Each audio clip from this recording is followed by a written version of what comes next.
The house is silent. It is not peace. It's protection. You look at the door. The intercom rings. My heart aches. It's not a visit. It's an invasion, and nobody realizes it. But you can feel it. You don't hate people. You hate the wear and tear, the invisible effort, having to smile, having to explain, having to endure it. You just wanted to stay. In silence. Whole. Safe. Perhaps you've already pretended. He said he was busy. It wasn't a good day. The house was a mess. But that wasn't it. It was you. Tired inside.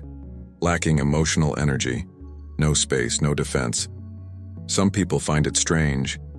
He thinks it's rude. It feels cold. But he doesn't see what happens before. He doesn't see his body freeze. Breathing changes. The mind races. The chest closes. Everything in seconds.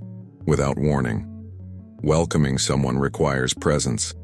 And presence is expensive. It costs memory. It costs emotion. Control is costly. And not everyone has that in abundance. Some only have the bare minimum to survive the day. And they arrive home empty-handed, trying to pull myself together. If this resonated with you, it's no coincidence. It's identification. It's something old. Silent. Who lives in there? And that almost nobody understands. But today it's starting to make sense. Breathe. You didn't wake up like this. This didn't come out of nowhere. There's a quiet name for it. Chronic emotional exhaustion. An intense need for internal control. A defense that was born early. Many people feel it. Few people understand. And almost no one can explain it, but it's there. If you're enjoying the content, please subscribe to the channel and leave a like so that this video reaches other people. Receiving visitors seems simple, but for you it isn't.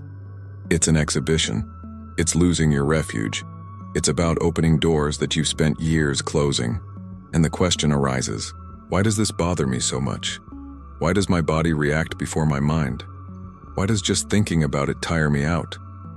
What's wrong with me? It's not dislike. It's not arrogance.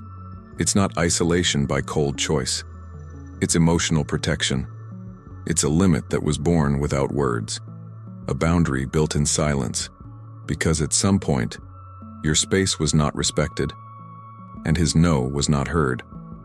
So you learn to shut yourself off.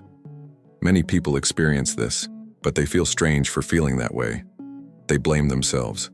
They explain themselves too much.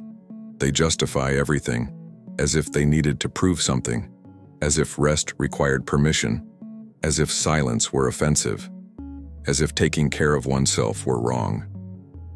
And that hurts. Psychology observes this pattern. I don't see it as a flaw, but as an answer, a learned response, a behavior that protects, even when isolated, even when it's confusing, even when it generates guilt. Because the mind prefers control to risk, and the risk for you is opening the door. Perhaps you've never put this into words, but now he recognizes it. Something inside you contracts, even before the visit arrives. And this is not being picky. It's a sign of something unresolved, a sign of something that needs understanding, and not judgment. This behavior is not something we are born with in adulthood. He starts early, when emotional space wasn't safe, when silence was the only form of peace, when being alone meant not getting hurt. The mind learns quickly. It associates presence with tension and absence with relief, without realizing it, without a choice. Perhaps you needed to adapt during your childhood. Pay attention, predicting moods, reading environments, give up space, swallowing desires. And when someone arrived, the body went into alert mode. Even if it was someone known, even if it were normal. Over time, this becomes the norm. The house becomes a sanctuary. The room becomes a shelter. Routine becomes a shield. Any visit disrupts this balance, not because the person is bad, but because it activates the old state of surveillance. You need to prepare. It will adjust. I will protect myself. Psychology calls this emotional economics. You learn to spend energy only on what's essential, because at some point she was absent, and when someone enters your space, this spending skyrockets. To talk, to smile, responder, to be present. Everything weighs something. That's why you avoid it. Cancel. Goodbye. Make excuses, not out of malice, but for emotional survival. The body asks for silence. The mind craves predictability. The heart needs rest. And the visit arrives like an invisible threat. None of this is conscious. You don't plan to feel this way. Reaction comes before thought, before logic, before guilt. It's the nervous system speaking, saying, "Be careful, you've been hurt here before." And he tries to prevent it from happening again. It was an ordinary afternoon. Nothing special. The house is finally in order. A calmer body. The mind is slowing down. You sit down, take a deep breath, and he feels a rare relief until the phone vibrates. "We're passing by." You read the message slowly. The stomach sinks. My chest tightens. My head races. The house, which was once a shelter, becomes a stage. You're thinking about the couch. No coffee. In the conversation, as time goes by, and all of this happens in seconds. You reply that you can't. Invent something simple. Work. Tiredness. Another day. On the other side, silence. Perhaps an okay. But you feel the weight. Guilt creeps in, as if he had done something wrong, even though he protected himself. Then, when he is alone, the body relaxes. Breathing returns. The heart slows down. And then comes the cruel question, why am I like this? Why can't I just receive? Why does this cost me so much? You look inside yourself, and he can't find a clear answer. All you find is exhaustion.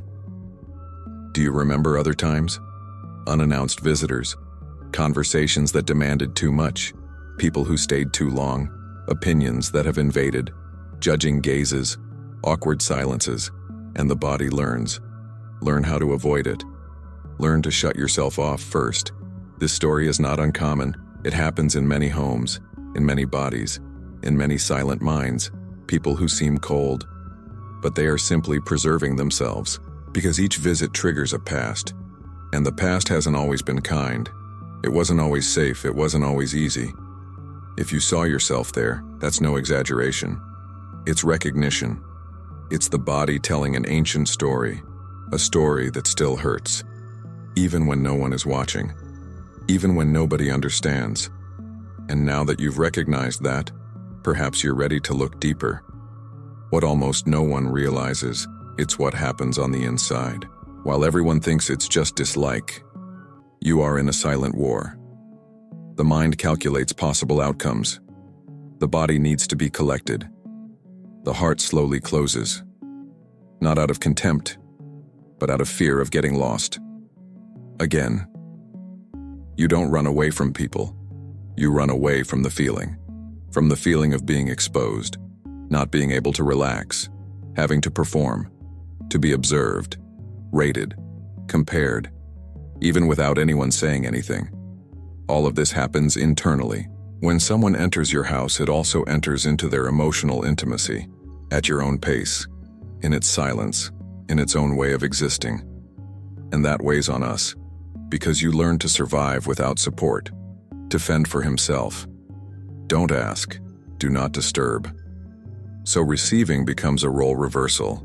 You overthink things, analyze everything. What can I say? How to proceed? When you smile, when to close. While it looks normal on the outside, there is tension inside. There is excessive self-control. There is a fear of social failure.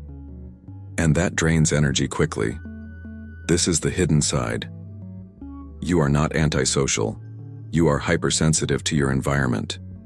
It captures the atmosphere, capture expectations. It captures micro-expressions. And that's overwhelming. The body goes into defense mode, even without any real danger, because there has been danger before, and he didn't forget. That's why you value silence so much. He doesn't charge, it doesn't require it, it doesn't invade. In silence you can be whole. No paper, no mask, without explanation. And when someone arrives, this state is abruptly interrupted. It's like they're switching something off inside you. It's not the visit that hurts. That's what she represents. Loss of control, emotional risk, premature exhaustion. And nobody sees it. They only see the refusal, the distance, the no. But behind that no, there is someone trying to protect themselves from what has already hurt them. This pattern doesn't scream. He acts in silence. Relationships are becoming rare. Invitations are dwindling. People misinterpret it. They think you don't care, but you care too much. He just doesn't know how to show it. Without getting hurt, without running out, self-esteem is felt. You start to see yourself as difficult, complicated, strange, too different. It is compared. There is a charge. He thinks it should be lighter, more open, more normal, and that weighs on us. Decisions become more restricted. You avoid dates, avoid surprises, avoid improvisation. Everything needs to be predictable, controlled, safe. The new is frightening, not because it's new in itself, but because of the emotional cost it brings. The future feels too, because connections require presence, and you're always calculating limits, as far as it goes. How long can you take it anymore? This creates distance, not just physics, but emotional. And gradually, the world seems smaller, more closed off, more lonely. The most subtle effect is accompanied solitude. You are not alone, but you can feel it, because he can't be whole with anyone. It's always adjusting itself. It's adapting, protecting ourselves. And this creates a constant feeling of not belonging, even when loved, even when it's welcome. None of this happens all at once. It's cumulative. It's subtle. It's settling in. And when you realize he's been living like this for years, thinking it's personality, when in fact it is a wound that has never been named, but that influenced everything. You are not broken. You are hurt. And there is a huge difference between the two things. What do you call a defect? It was for a long time about survival. It worked when you needed it to. He protected you when no one else did. It gave you control when everything was unpredictable. And that deserves respect. No blame. The turning point begins when you understand this, when you stop fighting against yourself, when you realize that avoiding visits, it's not a lack of love, it's excessive caution, poorly distributed care, everything facing outwards, and almost none for you. Then the body screams in the only way it knows how. Closing doors. Change is not about forcing openness. It's not about forcing yourself to receive it. It's not about being emotionally violent towards yourself. It's about learning how to create internal security. It's about having the power to choose. Yes, today, not today, without justification, without guilt. No lengthy explanation needed. True change begins with the right to say no. Gradually, when the body feels safe, he relaxes. When you respect your limits, they become less rigid. Presence ceases to be a threat. Silence ceases to be an escape, and it becomes a choice. Nothing happens suddenly, but something is starting to reorganize itself from within. Without noise. You don't need to become an outgoing person. Not sociable all the time, you just need to stop neglecting yourself. Stop forcing yourself. Stop over-explaining yourself. When you embrace yourself, the world stops seeming so invasive, because now there is a safe place in there. And not just walls around it. That's real awareness. No empty promises. No ready-made phrases. But emotional truth. You can continue being you, without closing off completely, without losing yourself trying to please others. Balance is born when we understand. Protecting yourself is not a mistake. The mistake is never allowing yourself to heal. Perhaps you've never hated visitors. Perhaps he hated the feeling of having no choice, because there's no space, of not having a voice. When you understand this, Something calms down inside. Not because everything works out, but because it all makes sense. And that feeling brings relief. Even before the cure, some people need closed doors to be able to breathe, not out of coldness, but historically, through invisible marks due to accumulated fatigue. And that doesn't make you wrong. It makes you human, sensitive, deeply attentive to what he feels. The problem was never the other person coming in. It was because you were never allowed to leave, to get off the ground, get out of the surveillance zone, to escape the obligation of being okay. When home becomes a refuge, it's because the world demanded too much, and now the body demands rest. In silence, without explanation. If someone calls you distant, remember that. Distance can also be a factor in managing your situation. It could be a limit. It might be an attempt to avoid breaking it. Not everything that pushes people away is rejection.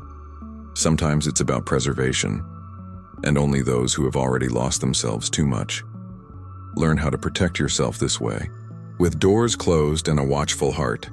Perhaps after hearing this, you should look at yourself with less harshness. Maybe you should stop judging yourself so harshly. Perhaps you understand that your no, it's not a lack of love. It's excessive survival instinct, and surviving is exhausting. But it also teaches, primarily, the importance of respect, even when nobody understands. If you enjoyed this content, it's because it touched on something real, something quiet. That's something many people feel, and almost no one names them. Subscribe to the channel, leave a like, turn on notifications. We don't judge here, we understand.